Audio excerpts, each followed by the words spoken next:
નમસ્કાર।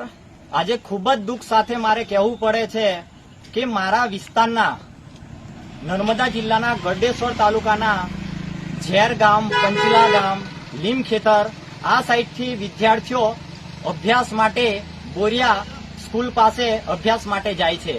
અમે એસટી ડેપોને વારંવાર રજૂઆત કરી છે કે અમારા વિદ્યાર્થીઓને ઘણી બધી તકલીફ પડે છે, એક નવી બસની તમે ફાળવણી કરો।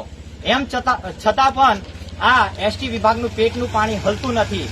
આજે તમને કહેતા પણ મને ઘણું દુઃખ થાય છે। આજે બોરિયાથી અમારા સ્ટુડન્ટો ચાલતા ચાલતા કેવડિયા પહોંચ્યા છે।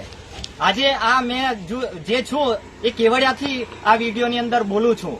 કેવડિયા સુધી અમારા વિદ્યાર્થીઓ બોરિયાથી લગભગ 6 થી 7 કિલોમીટર અહીંયા બોરિયા થાય છે, ત્યાંથી વિદ્યાર્થીઓ ચાલતા ચાલતા આવ્યા છે। એનું કારણ ડેપો મેનેજરને મેં કોલ કર્યો તો એવું કહેવામાં આવે છે કે બસ બગડી છે। તો બસ તો આજે નથી બગડી, તમારી બસ ખખડધંજ જ હોય છે।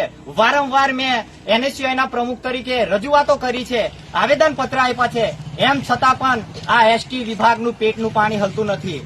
તો મેં એકવાર આંદોલનની પણ ચીમકી આપી છે, તો પણ આ અધિકારીઓનું પેટનું પાણી હલતું નથી। વારંવારની આ ઘટના બને છે।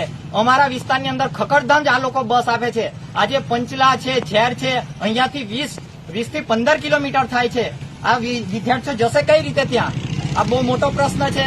મને અત્યંત દુઃખ થાય છે NSUI ના પ્રમુખ તરીકે કે મારા વિદ્યાર્થીઓને, મારા આદિવાસી સમાજના છોકરા છોકરીઓને આટલી બધી તકલીફ વેઠીને અભ્યાસ કરવો પડી રહ્યો છે।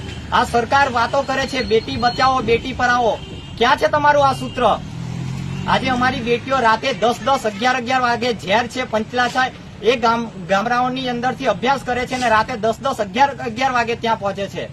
તો આ તમારો ક્યાં ગયું સૂત્ર બેટી બચાવો અને બેટી પઢાઓ? કાલે ઉઠીને રાત્રે આ લોકોને કઈ થશે તો આનો જવાબદાર કોણ? આ પણ મેં જવાબ સરકાર પાસે અને ડેપો વિભાગ પાસે માંગવાનો છું।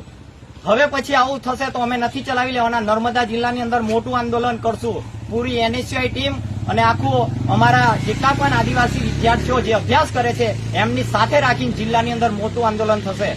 મારું નામ તરવી તેજસ, NSUI જિલ્લા પ્રમુખ નર્મદા।